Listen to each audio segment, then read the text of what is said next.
इस चैनल पर मैंने अक्सर कहा है कि पश्चिमी समाज को दूसरी संस्कृतियों को समायोजित करने के लिए अपने किसी भी मूल्य पर समझौता नहीं करना चाहिए। पश्चिमी समाज ने तय किया है कि वह जानवरों पर क्रूरता नहीं करेगा। संभव है बाद में कुछ और समाज भी इसमें शामिल हुए हों, लेकिन पश्चिमी समाज पहला समाज था जिसने जानवरों के प्रति क्रूरता दिखाने वालों को सजा देना शुरू किया। मुझे यकीन है आपने तीसरी दुनिया के देशों से ऐसे वीडियो देखे होंगे जहां लोग कुत्तों, आवारा कुत्तों या बिल्लियों को बेरहमी से मारते, तंग करते या उन्हें यातना देते हैं। पश्चिमी देशों में ऐसा नहीं होता, पर साइकोपैथ हर जगह मिल सकते हैं। लेकिन पश्चिम ने कहा, हम इसे बर्दाश्त नहीं करेंगे। जानवरों के साथ क्रूरता करने या अपने पालतू जानवरों की उपेक्षा करने पर लोगों को लंबी सजा मिली है। यह एक बहुत अच्छी पश्चिमी मूल्य है, लेकिन किसी कारणवश कुछ अन्य संस्कृतियों को समायोजित करने के लिए पश्चिम दोगला हो गया। ये अपने लोगों को जानवरों के प्रति क्रूरता पर जेल भेजता था, लेकिन दूसरी तरफ यह मुसलमानों से कहता था कि आपके लिए गाय या ऊंट जैसे जटिल जानवरों को बेरहमी से काटना ठीक है। हमें ऐसा नहीं करना चाहिए था, हमें इसे सहन नहीं करना चाहिए था।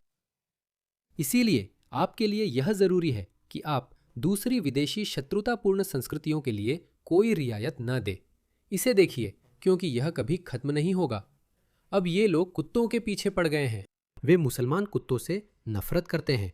इसे देखिए, क्योंकि उनके पैगंबर कुत्तों से नफरत करते थे। अल्लाह के पैगंबर ने कुत्तों को मारने का आदेश दिया था।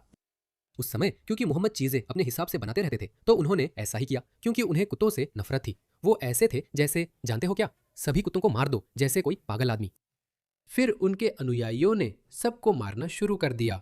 उन्होंने उस कुत्ते को भी मार डाला जिसे एक महिला रेगिस्तान से लाई थी और जिसने उसकी जान बचाई थी। वह अच्छा कुत्ता था। मोहम्मद ने कहा, शायद सभी कुत्तों को नहीं मारना चाहिए, क्योंकि कुछ फायदेमंद हो सकते हैं। बाद में कुछ किसान और शिकारी आए और बोले, हम तो इनका इस्तेमाल करते हैं।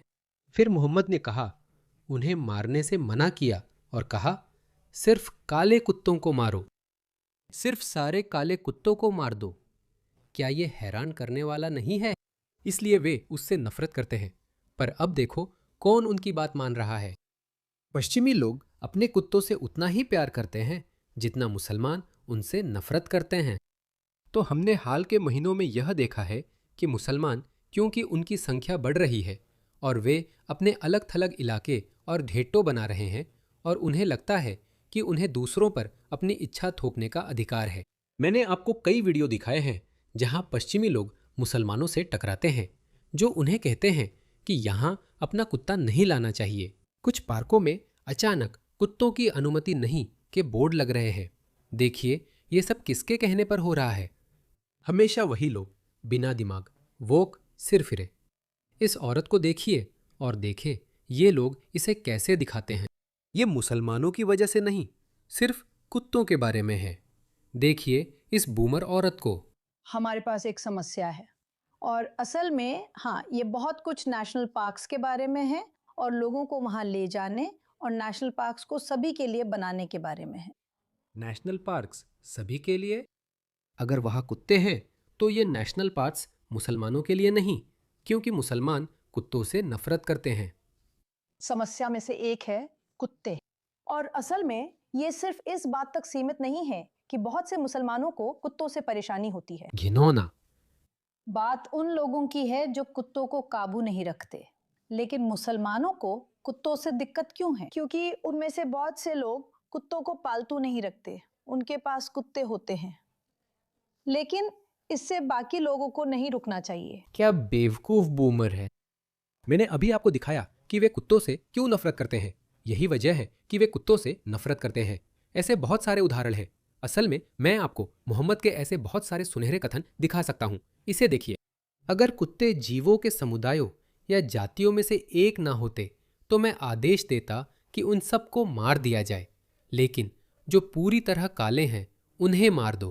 जो लोग कुत्ता पालते हैं, खेती, शिकार या मवेशी चराने वाले कुत्तों को छोड़कर उनकी रोज की नेकी में एक की रात कम हो जाती है। मोहम्मद को कुत्तों से नफरत थी। शायद बचपन में उन्हें किसी कुत्ते ने काटा था इसलिए उन्हें कुत्तों से डर लगता था। और क्योंकि उनके अरबों अनुयायी हैं जो कुछ भी सवाल नहीं करते, वे बस कुत्तों से नफरत करते हैं, यही वजह है।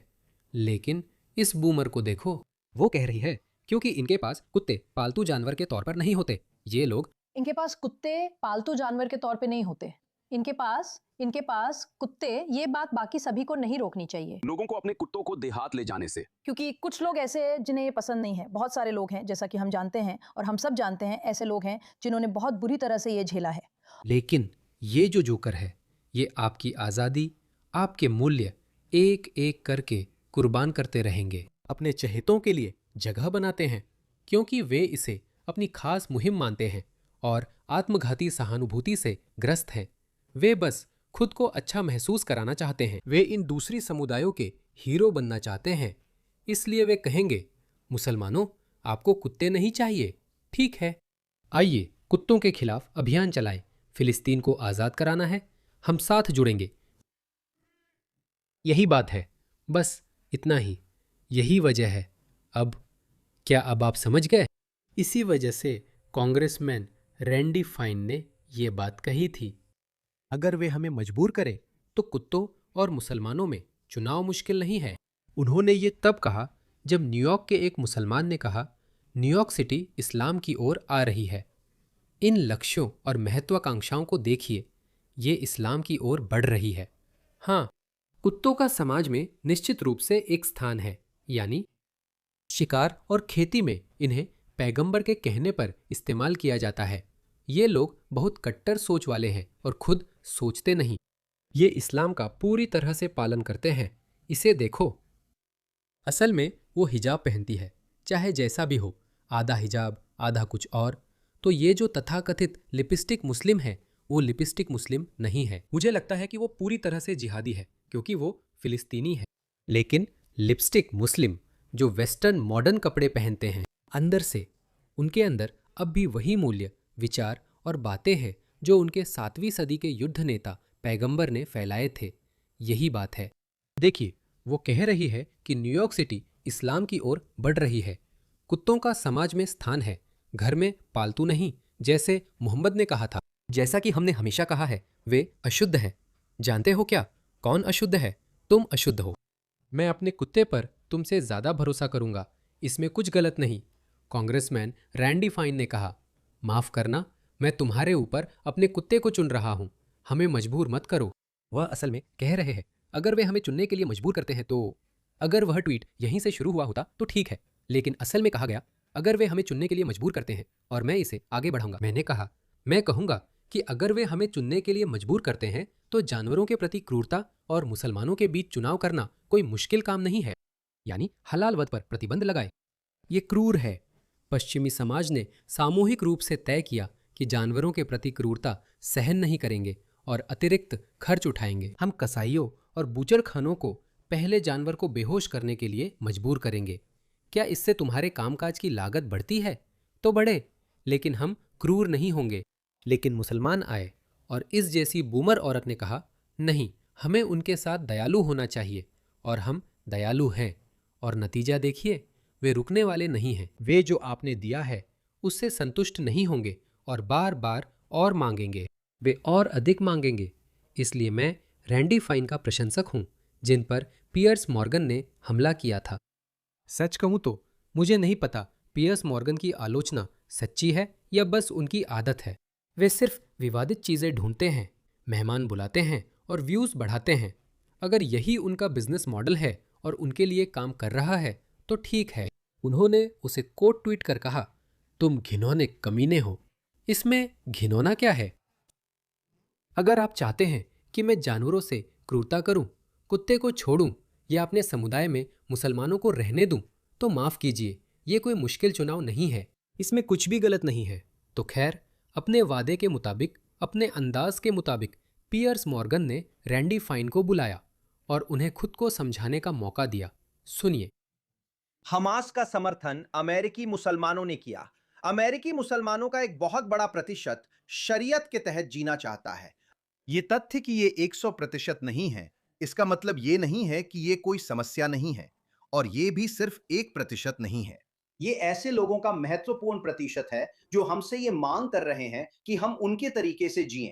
अगर मुझे अपने कुत्ते और उसे रखने से मना करने वालों में चुनना हो तो चुनाव बहुत आसान है। मुझे लगता है यही 98% अमेरिकियों की राय है। अगर डेमोक्रेट्स कहते हैं कि अपना कुत्ता छोड़ने को तैयार ना होने पर आप पूर्वाग्रही हैं, तो ठीक है, हम इसी मुद्दे पर दिन भर प्रचार करेंगे। मुझे नहीं लगता वे इस मुद्दे पर प्रचार करेंगे, क्योंकि यह काम नहीं करेगा। मुझे पता है, मेरे पास भी कुत्ता था। मैं बिना कुत्ते के बड़ा हुआ हूं। मैंने पाकिस्तान में ही बचपन बिताया। तो पाकिस्तान में कुत्तों का एक तरकीन डर है, क्योंकि वहाँ बहुत सारे आवारा कुत्ते हैं और वे अक्सर लोगों को काट लेते हैं। इसीलिए आप देख सकते हैं कि दक्षिण एशियाई, भारतीय या पाकिस्तानी जब किसी को अपने कुत्ते के साथ चलते हुए देखते हैं तो वे बस उस सड़क के किनारे चले जाते हैं जिस पर वे चल रहे होते हैं। लेकिन मेरी पूर्व साथी जो ऑस्ट्रेलियाई थी, तो वह जाहिर तौर पर कुत्तों से बहुत प्यार करती थी और हमारे पास एक छोटा सा कुत्ता था। अगर आप मेरे इंस्टाग्राम पर जाएं तो आपको मेरी पुरानी तस्वीरें दिखेंगी। हमारे पास एक छोटा सा कुत्ता था, चार्ली। वह बहुत प्यारा था। तो हाँ, मुझे कुत्ते पसंद है। हालांकि मैं छोटे कुत्तों का फैन हूँ। बड़े कुत्ते वे लोगों को डराने के लिए अच्छे होते हैं। तो खैर, इस कहानी से सीख ये है कि इन बूढ़ों की तरह मत बनो। ये किसी भी हद तक जा सकते हैं। ये आपसे आपके कुत्ते छोड़ने के लिए भी कह सकते हैं। वे कह सकते हैं कि आप सड़कों पर नमाज पढ़ते मुसलमानों को सहन करें। वे आपसे कहेंगे, तो क्या हुआ अगर मुसलमान लाउडस्पीकर पर अल्लाहु अकबर चिल्ला रहे हैं, क्योंकि हमारे पास भी चर्च की घंटियां हैं। वे किसी भी हद तक जा सकते हैं। इसका मतलब है कि उन्हें 1 इंच भी मत दो, बल्कि अब समय आ गया है कि जो हमने खोया है उसे वापस लें।